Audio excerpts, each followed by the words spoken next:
ఏంటి అసలు ఇంత పెద్ద ఎత్తున చలో ఇందిరా పార్క్ నిర్వహించాల్సిన అవసరం ఏమి ఎందుకంటే కాంగ్రెస్ ప్రభుత్వం ఆల్రెడీ మీకు 55,000 ఉద్యోగాలు ఇచ్చిందంట వచ్చిన సంవత్సరంన్నర కాలంలో.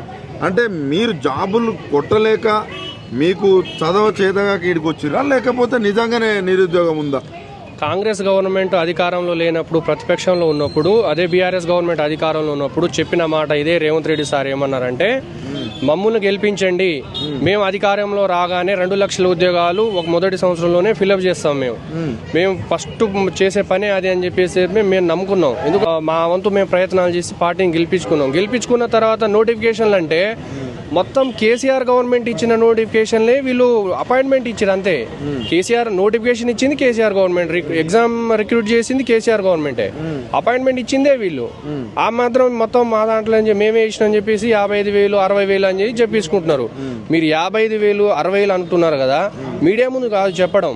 ఒక నిరుద్యోగుల ఉన్న ఇప్పుడు అశోక్ నగర్ కానీ దిల్షుక్ నగర్ కానీ మీరు లిమిటెడ్గా ఒక 50 నుంచి 100 మెంబర్స్ ఒక అన్ఎంప్లాయ్మెంట్ తీసుకురండి, స్టూడెంట్స్ తీసుకొచ్చి మీరు అప్పుడు చెప్పండి, మాట్లాడండి, లెక్కలతో సహా చూపించండి మాకు. అసలు మీరు ఎక్కడ చేసింది?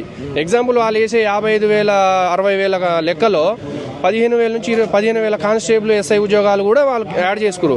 అసలు ఎస్ఐ కానిస్టేబుల్ నోటిఫికేషన్ వచ్చింది ఎప్పుడు? 2021లో, ఎగ్జామ్ నడిచింది 2022లో, మీరు వచ్చింది 23 డిసెంబర్లో. మీరు ఎట్లా చేసిరు అది? అంటే మీరు కొంచెం మంది మేధావులు కూడా ఉన్నారు మీకు దగ్గర, ఆకునూరు మురళి కావచ్చు, అదేవిధంగా వాళ్ళంతా రియాజ్ సార్ కావచ్చు, అకాడమీస్ కూడా వాళ్ళు నడుపుతున్నారు, వాళ్ళకు కూడా అవగాహన ఉండి ఉంటుంది. కోదండరామ్ లాంటి వ్యక్తులు కూడా ఈరోజు వాళ్ళని కలవకుండా, అంటే వాళ్ళని కలిసే ప్రయత్నం చేసిరా, లేకుండా డైరెక్ట్ వచ్చి ఇక్కడికి రావడం జరిగింది? వాళ్ళంతా ఏం చేసిరంటే సార్, మేము ఇది చిక్కడపల్లి లైబ్రరీలో కూర్చున్నప్పుడు అదే మల్లు రవి సార్ కానీ వెంకట్ సార్ కానీ రియాజ్ సార్ కానీ వీళ్ళంతా వచ్చి అప్పుడు వాళ్ళ పోస్టులు ఖాళీగా ఉన్నాయి కదా, వాళ్ళ నోటిఫికేషన్ భర్తీ చేసుకోవడం కోసం మమ్మల్ని ఉపయోగించుకున్నారు వాళ్ళు. ఇప్పుడు వాళ్ళకు ఫిల్అప్ అయిపోయింది, వాళ్ళు ఫిల్అప్ అయితే వాళ్ళు ఇప్పుడు ఎందుకు పట్టించుకుంటారు? అది ఇప్పుడు మాకు నోటిఫికేషన్ వస్తే మేము రోడ్ల మీద వచ్చి కూర్చుంటామా? వాళ్ళది అయిపోయింది, ఇక మాతో సంబంధం లేదు.